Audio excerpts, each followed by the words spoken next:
Okay, so this is another video. Today I'm wearing the same shirt. This is already a bad start, but whatever. So this is for people that can't commit to things. If you're anything like me, you find it, maybe you start a lot of different projects and you just don't finish them, or you get into a lot of relationships but you don't complete them, or you're at a job but you always think that it's the wrong job. Basically, doubt and distress is a fundamental variable in your life on a day-to-day basis, whether it's with friends or with family members or with lovers or with anything. Doubt just it kind of tracks you and makes your life difficult. So here's the thing. A lot of people, myself, actually, I'll just speak from my own experience. I've tried to double down on self-discipline. I've tried to be like, oh, well, you know what? I just need to discipline myself, and I just need to find the right thing and find something that feels good. Or, maybe it's I just haven't found the right partner or the right career. And this is the bottom line. You're chasing a dragon if you're doing that. And the reason is because your brain, if you can relate to anything I've said, most likely is kind of hardwired to poke holes in whatever plan that you might have. And that's not going to stop because you've found some kind of fantasy idealized outcome that you'll never have doubts about. It just doesn't exist. You're always going to have doubts. So this is what you should. So this is how to get through it. This is how to start actually like achieving goals, or or how to at least short circuit this issue. And the way to do it is you commit to feeling distress. You commit to feeling distress and uncertainty voluntarily.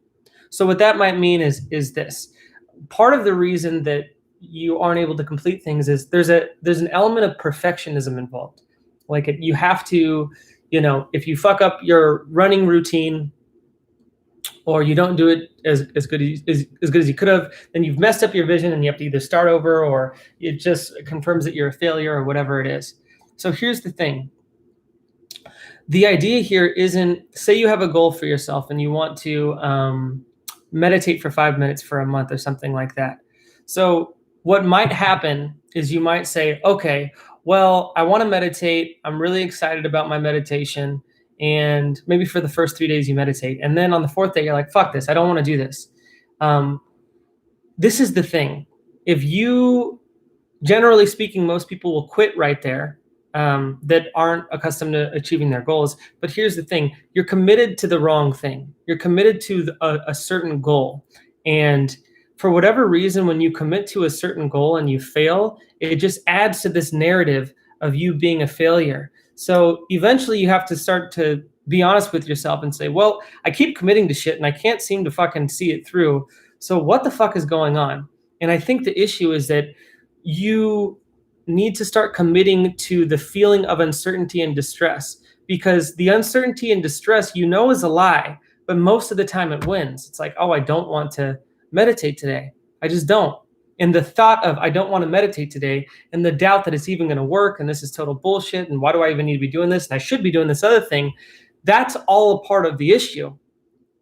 So the idea is to voluntarily start committing to that feeling of uncertainty and distress and moving through it. So instead of saying, I want to commit to meditation, you might have 5 goals. You just choose a random one. Say, I just want to commit to something. We'll just say it's meditation, but it doesn't matter that it's meditation. What really matters is I just want to put myself in a situation to feel the distress and uncertainty and choose to do it anyways. So I'm no longer trying to commit to something that is going to leave me as a failure if I fuck it up. I want to commit to the process of experiencing the thing that I don't want to experience.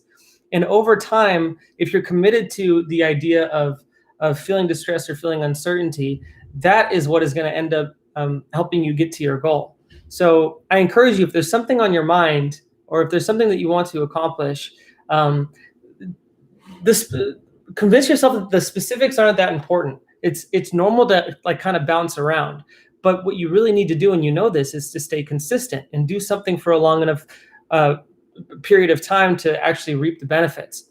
So when you commit to something, say, I know when I commit to this, I'm going to experience distress. I know when I commit to this, I'm going to experience uncertainty. My brain is going to try to convince me that it's not a good path. The purpose is not for me to battle my brain and get to the finish line. The purpose is for me to get my brain to send me those signals and continue anyways.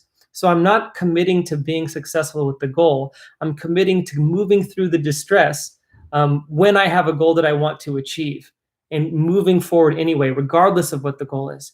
And that's the idea. That's the big idea. Because if you're able to commit to the pain of working out, then you will get in shape. If you're able to commit to the pain of starting a project or the pain of reading a book or the pain of doing whatever it is, that is the thing that leads to the ultimate success. So I encourage you, if you have a lot of stuff where your brain is kind of darting back and forth and you're like, why the fuck can't I commit to shit? To instead of trying to like commit to these goals and achieve them, just start committing to the process of feeling distressed and uncertain and acting anyways and realizing they're just thoughts. Like my distress and my uncertainty isn't true. It's just thoughts my brain is producing. And thank God my brain is producing it, because now I can use this distress and uncertainty to as a tool, as a I guess you could say, use this distress and uncertainty as a tool for me to get better at dealing with distress and uncertainty. It's like, yeah. So I think that's at the core of why people can't finish what they start. They usually experience this distress and uncertainty, and then they decide to go another way. When really what you should be doing is not committing to achieving some arbitrary goal, but committing to, no matter what happens, no matter what distress and uncertainty or narratives my brain comes up with, I will commit to moving through that. So hopefully that was helpful. That's something that has been really helpful for me to understand. I'm not as sharp as I usually am today. Maybe it's because I've had too much coffee, or maybe I'm just exhausted, but I'm starting to talk in circles. So that's what happens when you go live. There you go. All right.